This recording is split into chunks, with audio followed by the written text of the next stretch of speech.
امرأة منحطة تتكلم على دين الإسلام، امرأة زنديقة تتكلم على دين الإسلام، مرة لا قيمة لها عند الله، شكلها بيقرف، لعنات الله عليها.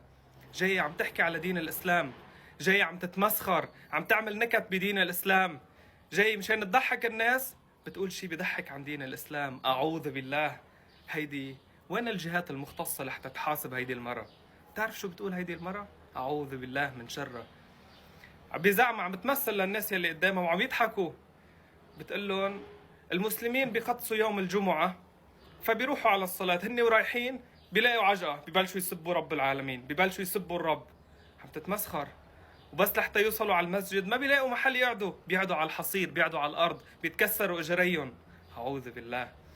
فمثلت الخطيب لما بده يعطي الخطبة، فمثلت هيدا الصوت يلي بيطلعه بالجعير، فبلشت تجعر وتقول لا إله إلا الله محمد رسول الله بصوت الجعير. عم تتمسخر على دعوة الإسلام، عم تتمسخر على دين الإسلام. كيف نرضى؟ وين الغيرة؟ احنا ناس بنغار. كيف هيك وحدة لا قيمة لها عند الله بدها تحكي على دين الإسلام؟ وكيف بعد بدنا ندعمها؟ بعدين بتلاقي بعض الناس عم يحضروها ولا كأنه صار شيء.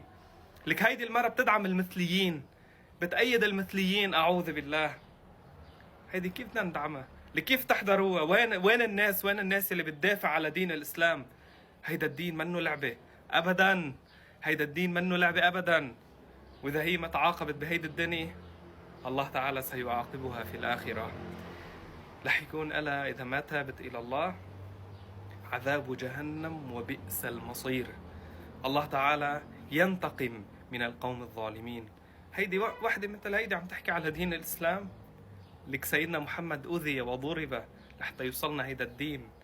المهم ما حدا يحكي على الدين، وآخر الشي بتيجي وحدة رخيصة عم تحكي على دين الإسلام. ما حدا يقبل هيدا الشي، ولا حدا يرضى هيدا الشي أبدا.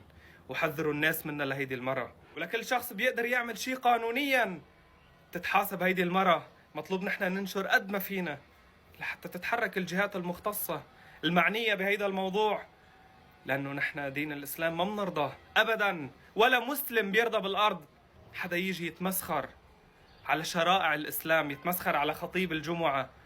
لك تقعد تسبسب على الشيخ، تقعد عم تسبسب على يوم الجمعة، تسبسب على الشيخ يلي بالجامع، تسب على الدين، تقول ألفاظ لا تقال. أعوذ بالله. وآخر الشي هي وحدة رخيصة شكلها بيقرف. الله تعالى ينتقم منها في الدنيا قبل الآخرة.